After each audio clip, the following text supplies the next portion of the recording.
Sorry na nga, ako'y may nabalitaan. May maganda nga daw dining magandang pasyalan. E di nga kami nagkaayaan papunta din sa San Marcos. At ari na nga, ang sabi nga nila ay napakaganda ng daan papunta doon. So ako nga na walang alam, e di sumama. Sa pagkakakita ko nga ng mga pictures nito online sa San Marcos, eh napakaganda nga talaga ng view nila sa taas. At eto nga, hindi pa nga kami nakakarating sa taas, as in talagang nasa kalagitnaan pa lang kami. Makikita mo na dito yung kanilang napakagandang bulubundukin. O diba, napaka-virgin. Hoy, virgin! At pagkatapos nga niyon, ay naglakad na ulit kami pataas. So, while naglalakad na nga kami pataas, hoy, well, saan ang galing yan? Umi-English. Ay, napansin ko nga sa likod na mas maganda yung view dito. Nakakabagbag damdamin na talaga yung sobrang ganda. Sobrang ganda, sobrang Latina talaga ng view dito. So, para may idea na rin yung may gustong umakyat dito sa San Marcos, eh nagpa-video na din ako kung gaano makaganda. Huy, maganda. Parang hindi naman. Huy! So, yun na nga, kayo na nga ang bahala mag-judge. Pero masasabi ko, yung hirap ng pinagdaanan namin, worth it talaga pagdating namin sa taas. Sobrang ganda, sobrang Latina. Hindi talaga kayo magsisisi once na nakarating talaga kayo sa taas. So, habang nadadalian nga kami sa daan pataas dito sa San Marcos, ayan, 'di ba, may paggapang-gapang na yung sister nyo. Sa sobrang pagod talaga maglakad papunta din sa taas. So, bago nga kami pumunta dun sa pinaka-destination namin, so, kailangan muna namin mag-rest, syempre, mag-refresh, magpolvo, magpahinga, magpatuyo ng pawis para pag nag-picture-picture, nag-video-video, hindi kami mukhang haggard, mukhang pagod, mukhang di naligo, mukhang gusgusin, basta yun na yun lahat. So pagdating mo nga dito sa taas, ito yung unang mo munang makikita na view. Medyo na-disappoint ako nung una, pero akala ko kasi ito lang talaga yung mismong pupuntahan namin. Wala akong idea na may mas maganda pa palang view kaysa dito.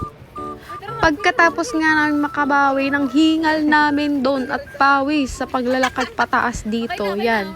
Nag-umpisa na nga ulit kami maglakad papunta doon sa mismong pupuntahan talaga namin na sinasabi nila na napakagandang view. Pagkatapos nga nung dinaanan namin napakatataas na damo, ito yung makikita mo na view. Sobrang linis, walang damo na matataas. Talagang para siyang park. Very, very beautiful talaga. Mas maganda pa sa Raraybo. Huy! So, syempre, para worth it naman yung pagpunta namin dito. Ito na nga yung umpisa ng syempre, pag-aura-aura para makita nyo na rin kung gaano kaganda talaga dito sa taas. Kung nung una, syempre, pagtaas mo, madidisappoint ka talaga sa unang view mo makikita. Pero pag naglakad ka, ito na talaga yung makikita mo. Sobra, super, duper ganda. So, nag-try nga ako umakyat dito sa kanilang, kung anong tawag dito. Basta, umakyat ako dito para mas makita ko yung overlooking na view dito sa taas. So, while pataas nga ako dito, sobrang lakas ng hangin dito sa taas. Sobrang lamig pa ng hangin na mararamdaman mo pag akyat mo dito. So, nakita nyo naman sa video kung gaano kabagbag damdamin yung view. Sobrang ganda.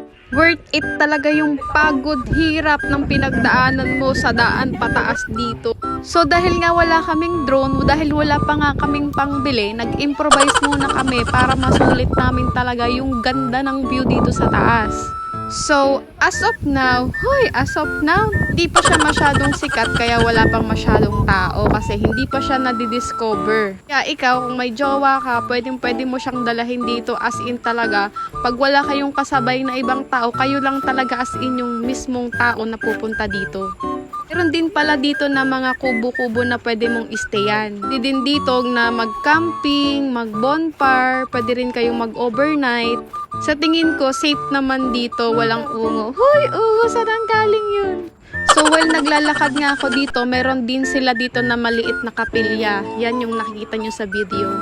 Pagkatapos nga nun, ay makikita rin kayo dito na malawak na plantation pananim ng mga bulaklak. Yun pala yung magandang term.